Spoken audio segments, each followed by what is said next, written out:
É isso aí, no nosso último bloco agora, no nosso programa Tribal Generation, batendo um papo com o Neil. Você que tem vivido uma fé cristã genuína, que deseja as mudanças, as transformações de Deus, não apenas na sua vida, mas daqueles que fazem parte, né, do seu convívio, na sua rede social, na família, enfim, conhecer esse amor que muda a nossa história, muda os nossos dias, produz esperança, paz.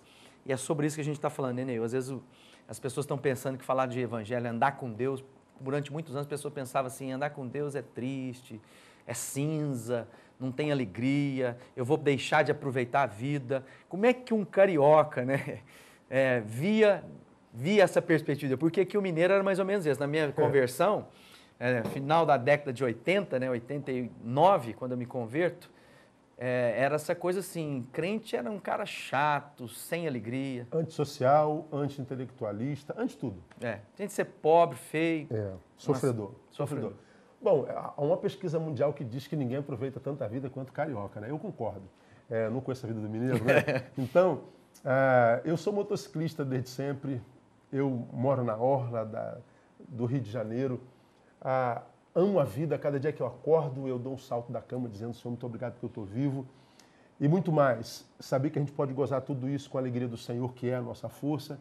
E a alegria do Senhor é a alegria que nos batiza e que vem de dentro para fora e que não precisa de nenhum exterior de fora para dentro. É a alegria de cara limpa. Existe uma diferença muito grande, Álvaro, entre religiosidade e espiritualidade. Deus nos criou seres espirituais para que fôssemos, desenvolvêssemos uma relação de intimidade com Ele. Eu vos tenho chamado amigos, não servo. O servo é valorizado pelo que ele produz, o amigo pelo que ele é. Amigo é amigo, pode estar duro, pode estar com dinheiro. Se a gente é amigo de Deus, a vida de Deus vai ser gerada em nós de tal forma que a gente não precisa se preocupar em perder nada do lado de fora, porque a graça de Deus basta. E quando a gente entende essa verdade, que a graça de Deus nos basta, essa graça em nós vai atrair gente muito boa, porque a gente vai viver uma vida certa. Olha que coisa interessante. Quem vive uma vida certa, quando atrai pessoas erradas, porque elas são erradas e percebe que você é certo, elas se afastam de você. Mas quando você vive uma vida certa, atrai pessoas certas, as pessoas certas ficam. Quando você vive uma vida errada, atrai pessoas certas, porque elas são certas, sabem que você é errado, elas se afastam. E as pessoas erradas que você atrai ficam contigo. A gente atrai aquilo que a gente é. Somos produtos do meio. Então, quando a gente vive a vida cristã corretamente, a gente vai atrair gente boa e a nossa vida floresce, ela fica colorida. Aquele arco-íris não devia ser dos gays, devia ser nosso.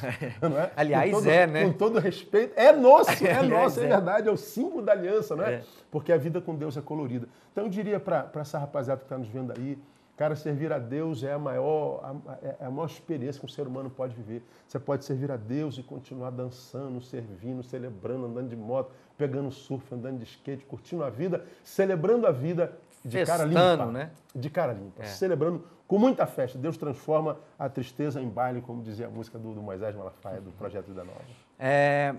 Uma última palavra para o pessoal que está nos assistindo e quer ver as mudanças acontecerem. Sejam jovens, gente que está lá meio oprimido pelo sistema, seja a dona de casa, o chefe de família que às vezes está lá, conhece esse evangelho, mas está vivendo muito aquém disso que Cristo possibilitou, né? Porque às vezes está precisando de coragem para andar no caminho e tomar uma decisão certa.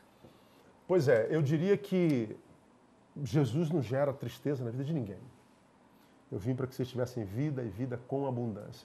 Se está triste na igreja, a tristeza vem da religião, vem da instituição. E muitas vezes a gente se converte com aquela realidade.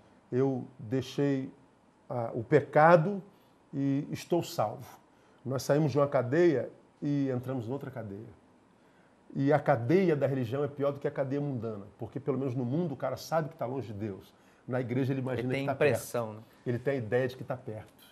E às vezes a gente está vivendo uma vida tão sacrificial, como você falou, sem sorriso, sem brilho nos olhos, não brilha os olhos da pessoa. A gente olha para a esposa dele, a esposa está oprimida. A gente olha para o marido é triste. E a gente diz que crente é assim mesmo. Não, o religioso é assim mesmo.